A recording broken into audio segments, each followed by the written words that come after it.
C'est le destin du maître charpentier de l'Hermione. Ne jamais remettre à demain ce que l'on peut faire la veille et surtout, profiter du mois de fermeture aux visiteurs pour entreprendre les chantiers les plus importants. Cette année, c'est la grande chambre à l'arrière de la frégate qui a été complètement démontée, plus de 1000 pièces de bois et de métal.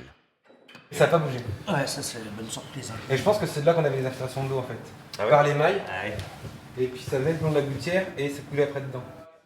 La grande chambre, c'est le centre névralgique de l'Hermione, les cabines du commandant et des officiers, et surtout aujourd'hui le QG de la navigation. C'est la première fois depuis 2013 qu'est effectué un état des lieux complet de cette partie de la frégate. Ça permet de vérifier d'une part l'état du bois, donc là on n'a pas de mauvaise surprise, plutôt des très bonnes surprises, le bois est en très bon état. Et ça permet aussi aux maîtres charpentiers, également aux volontaires, de recalfater la grande chambre, c'est-à-dire de refaire l'étanchéité du pont que j'ai sous les pieds.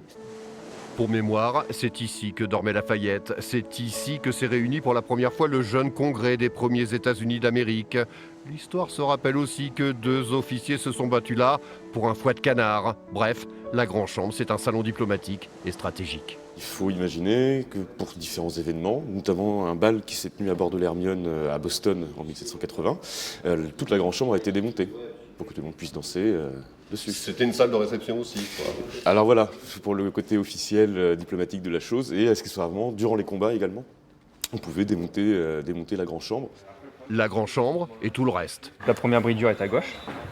Donc, Comme ça ? non, on va passer sous la première, ouais, au milieu. Tout à fait. Les espars et tout le gréement seront réarmés début avril.